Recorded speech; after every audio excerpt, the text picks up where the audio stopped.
Cuando una vaca está pastando tranquilamente en el campo y se enfrenta a un perro que viene ladrando como loco y huye despavorida, así como cuando esa vaca se logra calmar y comienza a comer, o decide luego de comer ir y ponerse en una zona con sombra, tranquilamente a masticar, a rumiar sus alimentos, en todas estas actividades participa el sistema nervioso. El sistema nervioso básicamente tiene tres funciones: una sensorial, ¿no?, que va a registrar y de alguna manera informar a una unidad central, el cual va a procesar la respuesta y va a tener una respuesta motora. En esta actividad podemos dividirla al sistema nervioso en dos partes: el sistema nervioso central y el sistema nervioso periférico. El sistema nervioso central está formado por el encéfalo y la médula raquídea, en tanto que el sistema nervioso periférico va a tener vías aferentes que va a llevar esa información, como vías eferentes que van a llevar la respuesta. A su vez, las vías eferentes pueden ser de alguna manera conscientes y depender del sistema voluntario, o pueden ser autónomas, y en este sentido vamos a tener dos divisiones: el sistema simpático, que es el que va a alertar ese animal cuando está presente el perro, y el sistema parasimpático, que va a tener un efecto de alguna manera que va a tratar de calmar a este animal. En el sistema nervioso central, sin duda, la célula estrella es la neurona. Sin embargo, hay 10 veces más abundancia de las células que la acompañan, que se llaman células gliales. Las células gliales constituyen gran parte de la masa del sistema nervioso y cumplen numerosas funciones. Una de ellas son los astrocitos. Los astrocitos de alguna manera llevan los nutrientes y ayudan a las neuronas a relacionarse con los capilares y transportan muchos de los nutrientes que la neurona consume, en tanto que hay otro grupo que se llama microglia, porque justamente son células más pequeñas y tienen capacidades defensivas, están encargadas de proteger al sistema nervioso central. Hay un tipo especial que se llama células ependimarias, las cuales se encuentran en ciertas cavidades y producen el líquido cefalorraquídeo, que va a rodear al sistema nervioso y lo va a tener en una especie de líquido que va a amortiguar golpes. Y por otro lado existen los oligodendrocitos. Los oligodendrocitos van a rodear y van a formar una capa de lípidos que se llama mielina, que rodea una parte de las neuronas.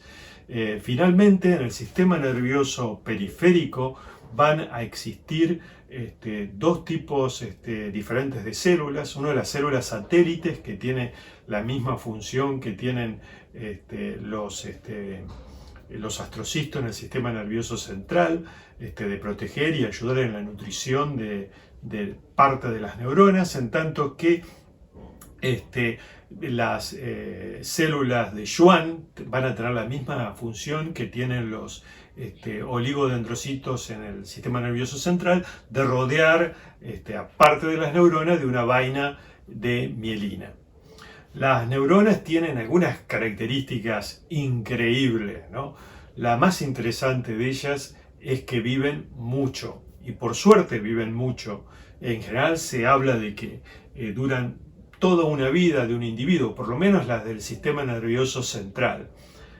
Menos mal que viven mucho, porque las neuronas, tan pronto han alcanzado el estado de diferenciación, es como uno de los dogmas que se ha tenido por mucho tiempo, de que no tienen capacidad de dividirse. Si una vez después de haberse diferenciado, pierden la capacidad de la mitosis. Y nosotros pensamos que ahora hay como nuevas hipótesis, ¿no?, de que se puede formar tejido nervioso en la vida adulta y todo eso, pero en general es un dogma bastante aceptado. La otra cosa es que tienen un gran apetito. Las neuronas consumen gran parte del oxígeno y de la glucosa que nosotros consumimos cada día. Casi el 25% de las calorías, por lo menos en humano, que nosotros consumimos, están destinados a nutrir las neuronas, ¿no? Es como más o menos un adolescente, que no paran de comer y consumen muchísimo.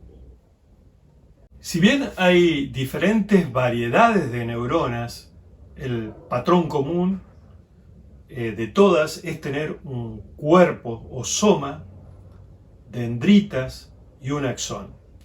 El soma contiene el núcleo, mitocondrias, el retículo endoplásmico, en tanto que las dendritas van a estar sensando el ambiente y van a transmitir al soma todo impulso eléctrico que registre.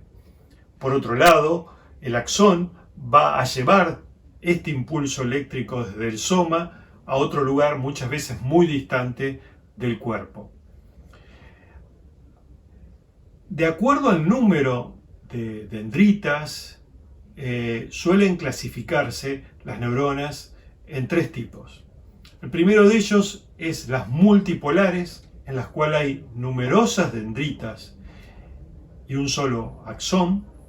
Las bipolares, las cuales van a tener una dendrita y un axón. Por supuesto, la dendrita se va a ramificar luego. Y las unipolares, en las cuales van a tener una sola prolongación, una sola proyección. Las más comunes de todas son las multipolares, las otras están en algunos lugares en particular. Por otro lado, las neuronas podrán clasificarse en sensoriales, aquellas que están tomando un impulso, registrando un impulso en la porción periférica y transmitirla al sistema nervioso central, en las interneuronas, las cuales van a procesar esa información en el sistema nervioso central, y las neuronas motoras, las cuales van a trasladar un impulso, desde una posición hacia, digamos, el órgano efector.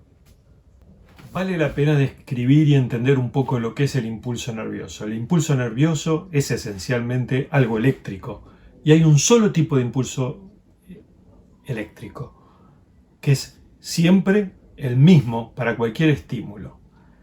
Pero entonces, ¿cómo diferenciamos nosotros si tenemos sensibilidad de que nos pisó un nenito el pie o un elefante? La diferencia va a estar en la frecuencia que ese impulso nervioso se transmite.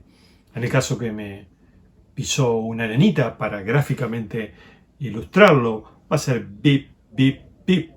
En cambio, si me pisa un elefante, va a ser bip, bip, bip, bip.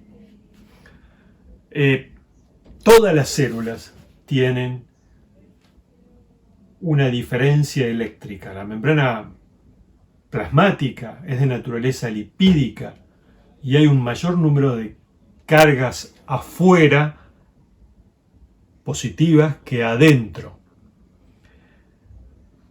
Para entender por qué estas cargas se producen, hay que decir que hay dos elementos muy importantes en los cambios de cargas a nivel de la membrana plasmática. Uno que se llama bomba de sodio y potasio, que es algo que requiere energía para que funcione. Estas bombas de sodio y potasio impulsan iones sodio hacia afuera y potasio hacia adentro, pero en una forma desbalanceada. Cada 4 iones de sodio que se expulsan de la célula se introducen 3 iones de potasio.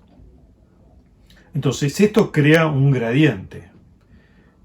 La razón por la cual no se equilibra, porque la membrana plasmática es lipídica, ofrece mucha resistencia y impide el paso. Pero hay otro elemento a nivel de las membranas que se llaman canales. Estos canales pueden ser regulados de diferentes formas. Se pueden regularlo la carga que están sufriendo, pueden regularlo elementos de tipo mecánico, pueden regularlo un neurotransmisor. Es decir, un neurotransmisor unido a un canal puede transformarlo en activo, y si se libera ese neurotransmisor, a su vez puede activar otro tipo de canales. Entonces, toda célula, y específicamente la nerviosa, tiene ese gradiente de cargas, con la diferencia que la célula nerviosa, como la célula muscular, frente a cierto estímulo tiene la capacidad de cambiar esa carga. Uno de los motivos que puede inducir al cambio de carga es la liberación o la presencia de un neurotransmisor. Los neurotransmisores pueden abrir los canales de sodio, entonces el sodio que se encuentra en abundancia afuera va a intentar entrar a la célula, va progresivamente ir transformándose la porción interna de la célula con mayor proporción de cargas positivas y van a aumentar proporcionalmente las cargas negativas fuera de la célula. Por lo tanto, de un potencial de 75 milivolt negativos hacia adentro, va a equilibrarse en un determinado momento y finalmente cuando el neurotransmisor es liberado de los canales, esos canales de sodio se cierran y por otro lado se abren en este momento los canales de potasio. Frente a la apertura de los canales de potasio, el potasio que está en exceso adentro de la célula pasa hacia afuera y no solo equilibra las cargas, sino que en muchos casos torna mucho más negativo de lo que era la porción interna de la célula, lo que lleva a un fenómeno que se llama hiperpolarización. Este fenómeno de hiperpolarización es muy importante porque sobre todo no permite que se gatille otro cambio eléctrico. El cambio eléctrico en sí se llama potencial de acción. Para que un potencial de acción se genere, tiene que producirse un impulso que genere una entrada de sodio hasta cierto nivel que se denomina umbral.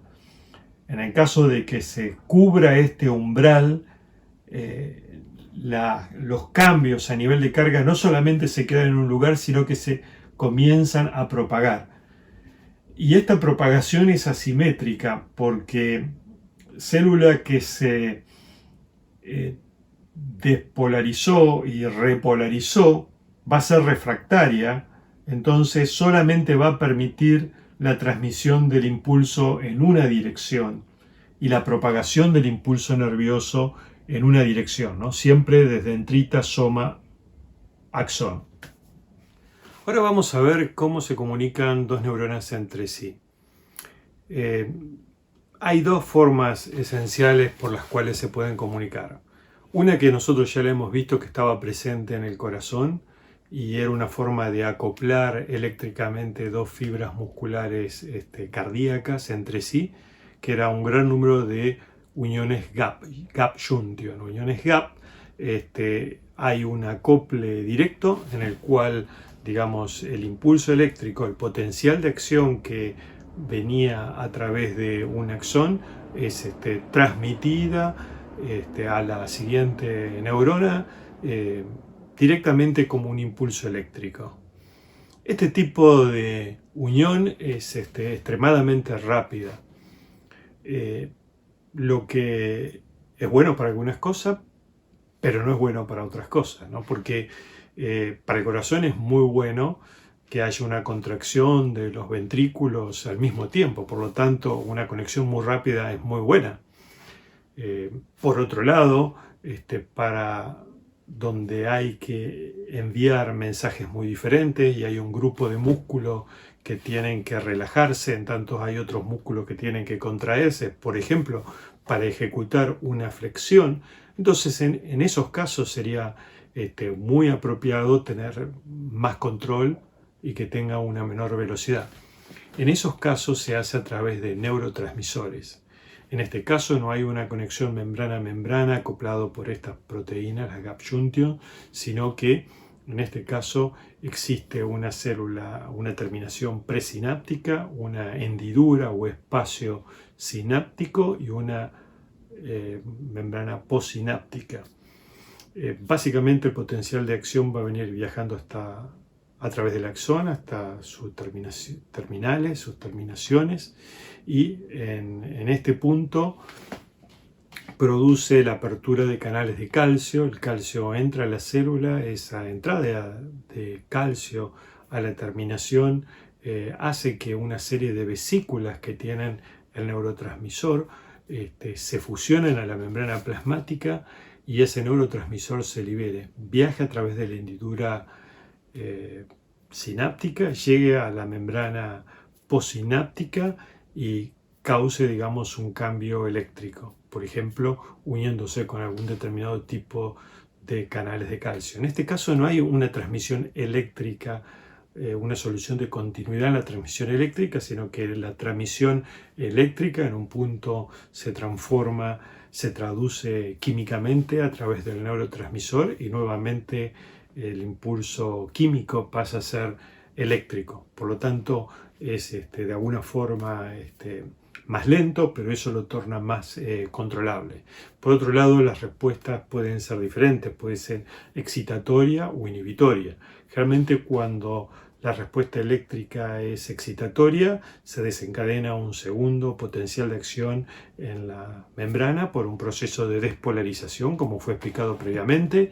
En el caso que sea inhibitoria, lo que se va a producir es una hiperpolarización, va a aumentar las cargas negativas dentro de la célula y esto va a hacer, digamos, que haya menos chances que se produzca un potencial de acción y va a haber un efecto inhibitorio en la neurona postsináptica.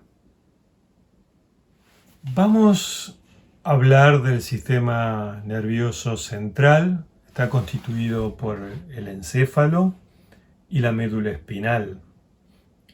El encéfalo se encuentra alojado mayormente dentro de la cavidad craneana, en tanto que la médula espinal dentro de lo que se llama el conducto raquídeo.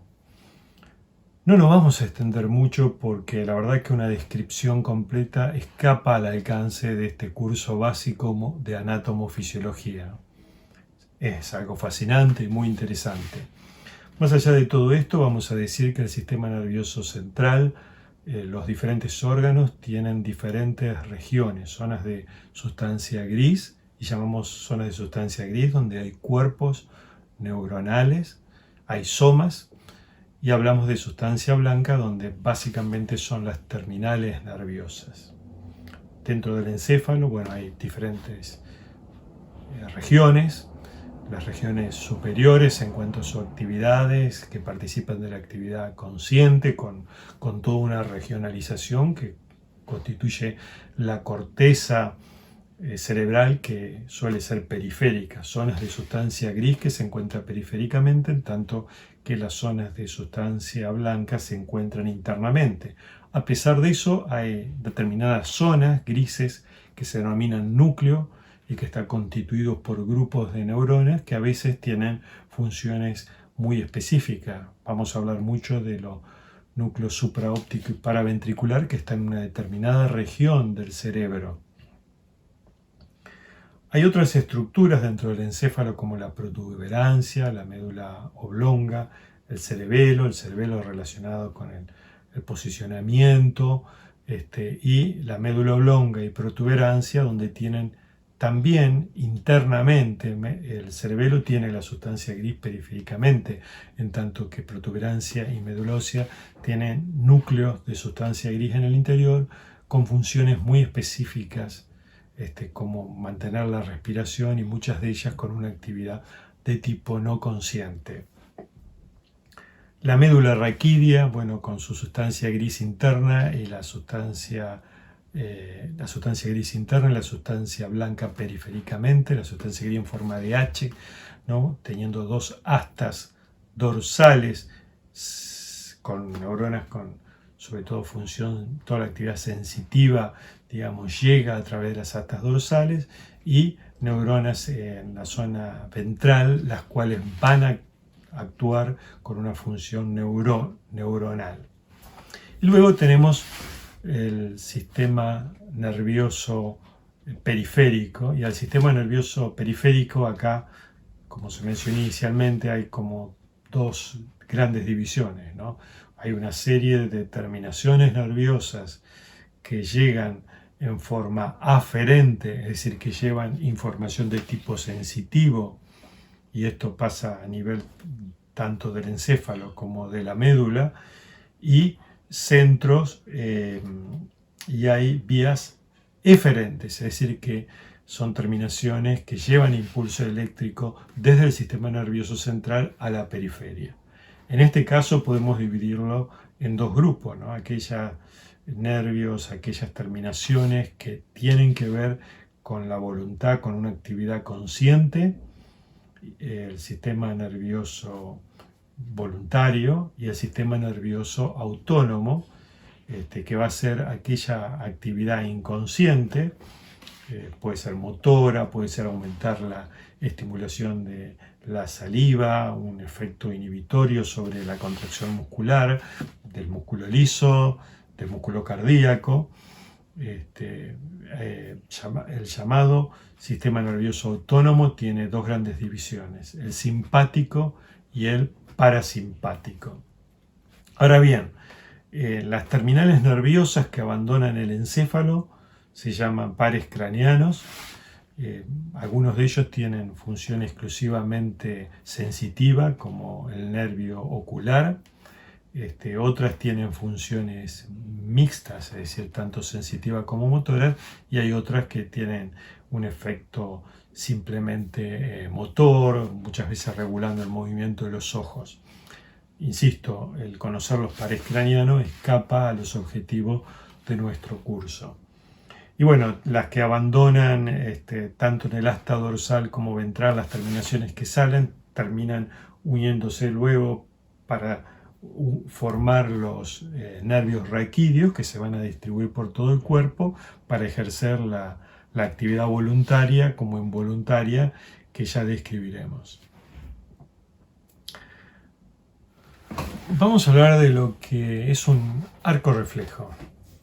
Cuando un animal experimenta en una extremidad un dolor, por ejemplo, pisó un clavo, va a haber terminales nerviosos que van a percibir ese dolor, ¿no? Podrá haber mecanorreceptores, podrá haber nociceptores que sensan el dolor y desencadenan un potencial de acción. Este potencial de acción por las vías aferentes llega a la médula, donde eventualmente puede haber neuronas que integren esa información, y va a haber una respuesta inmediata a través de las terminales motoras de la médula, que va a conducir, digamos, un impulso de respuesta sin incluso haber tomado verdadera conciencia a través de las terminales motoras, que va a ir, digamos, hasta el órgano efector, que va a desencadenar, por ejemplo, la contracción muscular y que va a permitir retirar al animal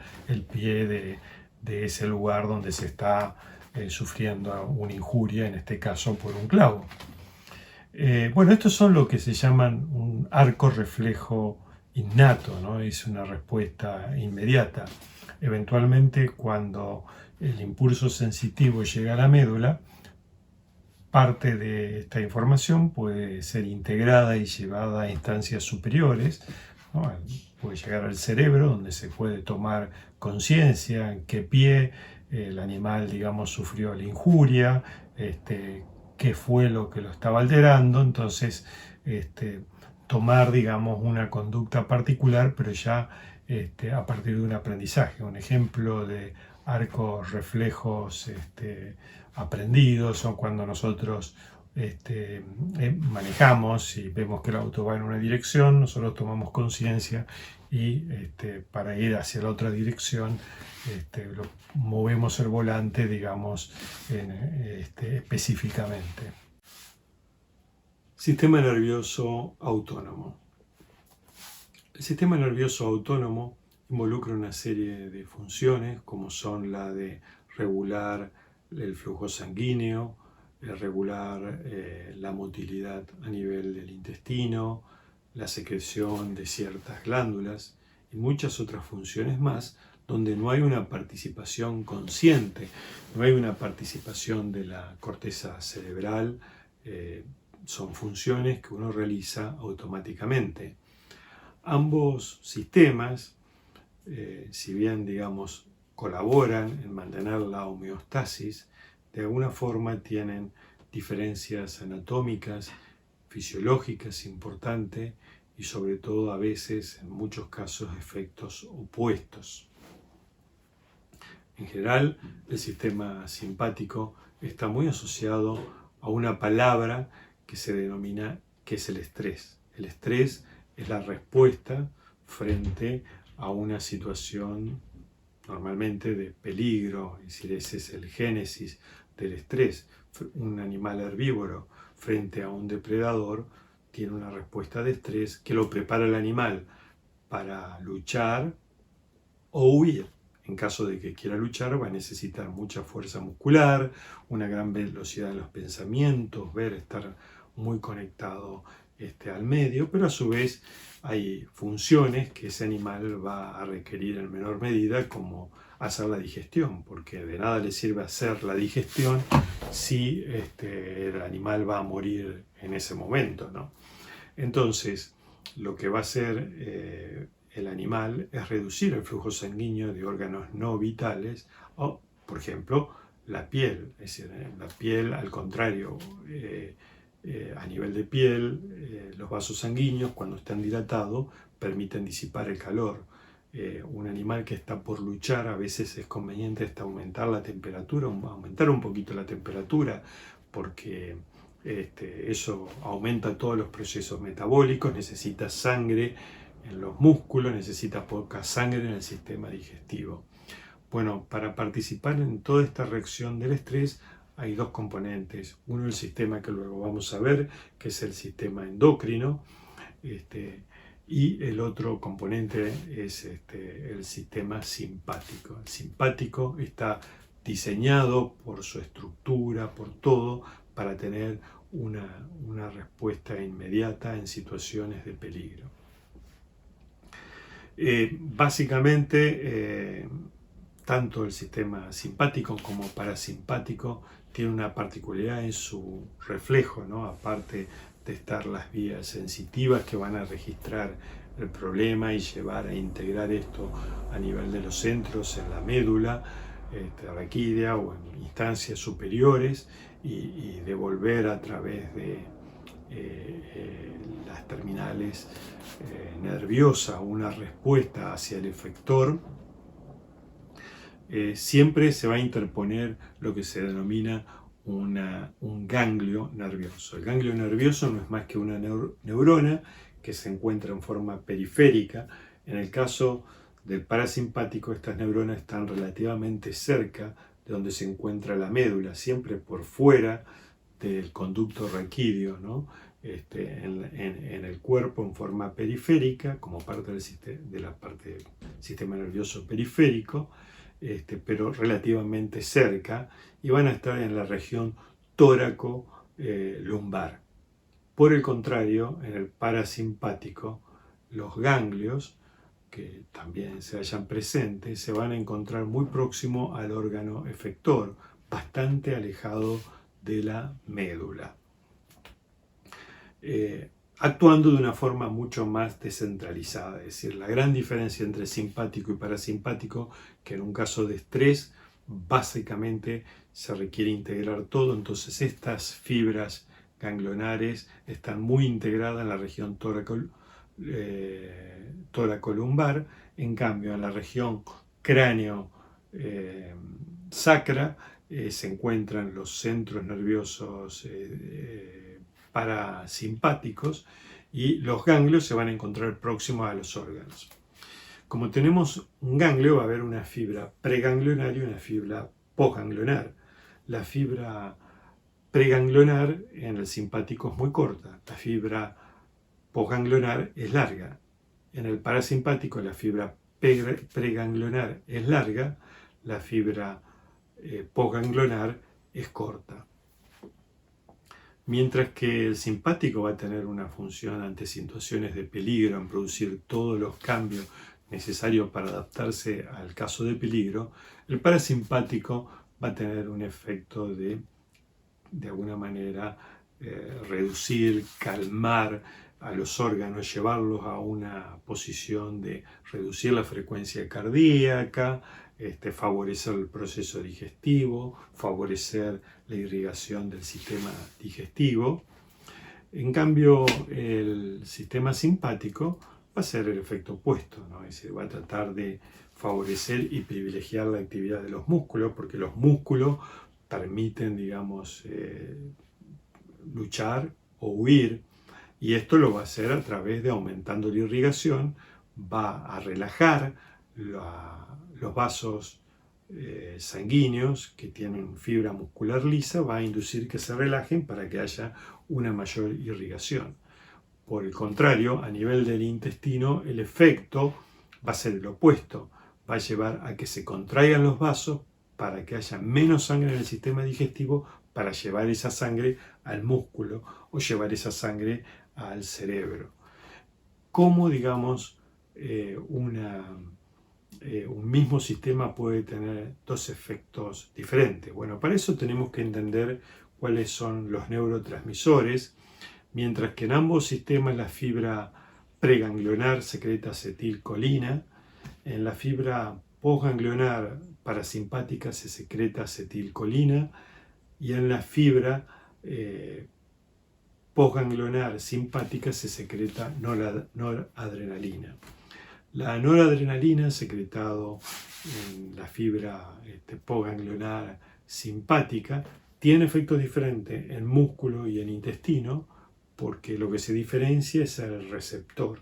Es decir, el neurotransmisor va a actuar sobre un receptor diferente. Están los receptores alfa y beta, que son diferentes en ambos. Uno es un receptor, digamos, que produce relajación de la musculatura lisa, y el otro es uno que produce contracción. Esa es la por qué, digamos, un mismo sistema produce efectos diferentes en órganos, como es en el caso del intestino y el músculo.